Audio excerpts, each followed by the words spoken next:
Happy Tuesday, Cohort B students. I'm back with Caroline filming. Caroline, give a wave. Many times I film in Caroline's room because that's the only way I can get her to film me. So today you're going to be writing about one of the most favorite things you did this summer. It might be something as simple as you went for family walks.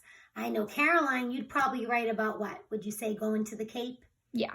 Probably going to Cape Cod. We Or actually Maine. saw a Shark attack at Nauset Beach. So that might be something that you'd write about. I'm going to read you a funny story called How I Spent My Summer Vacation by Mark Teague. And while you're listening to how this boy spent his summer vacation, you're probably going to agree with what I'm thinking. He has a wild imagination. So he had the same assignment to write about something he did this summer. How I Spent My Summer Vacation by Wallace Belleff. When summer began, I headed out west. My parents had told me I needed a rest. Your imagination, they said, is getting too wild. It will do you some good to relax for a while. So they put me on a westbound train to visit Aunt Fern in her house in the plains. But I was captured by cowboys, a wild-looking crowd. Their manners were rough, and their voices were loud.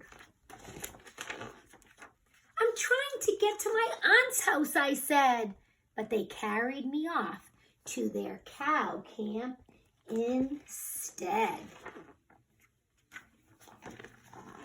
The cattle boss growled as he told me to sit. We need a new cowboy. Our old cowboy quit. We could sure use your help. So what do you say? I thought for a moment and then I said, okay. Then I wrote to Aunt Fern so she'd know where I'd gone. I said, not to worry, I wouldn't be long. Dear Aunt, captured by cowboys. Don't worry. See you soon. Love, Wallace. I'd say most aunts would worry, right? That night, I was given a new set of clothes. Soon I looked like a wrangler from my head to my toes. But there's more to a cowboy than boots and a hat. I found out the next day and the day after that.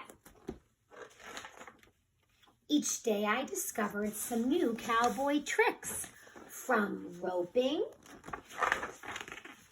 and riding to making fire with sticks. Slowly, the word spread all over the land. That wrangler Kip Leff is a first-rate cowhand. The day finally came when the roundup was through. Aunt Fern called, come on over, bring your cowboys with you. So you can tell this book was written long ago because there's a payphone.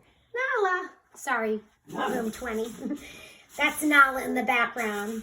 She was cooking a barbecue that very same day, so we cleaned up a little and we headed her way. The food was delicious. There was plenty to eat, and the band that was playing just couldn't be beat. But suddenly I noticed a terrible sight. The cattle were stirring and stamping with fright. It's a scene I'll remember till my very last day. They're gonna stampede, I heard somebody say. Uh-oh, that's not good. Look at this. Just then they came charging. They charged right at me. I looked for a hiding place, a rock, or a tree. Oh my goodness, I'd be scared. What I found was a tablecloth spread out on the ground, so I turned like a matador and spun it around. It was a new kind of cowboying, a fantastic display. The cattle were frightened and stampeded away. And look at the more experienced cowboys are hiding, so they weren't quite as brave. The cowboys all cheered, Bluff's a true buckaroo. They shook my hand and slapped my back, and Aunt Fern hugged me too. And look at the teacher. saying, did this really happen? And that's how I spent my summer vacation. I can hardly wait for show and tell. So that boy, I think he had quite an imagination. So I can't wait to hear about what one of your favorite summer memories was. And Thursday, 2 days away, I will get to meet you in person. So have a great day of learning at home, and I'll see you soon. Bye-bye.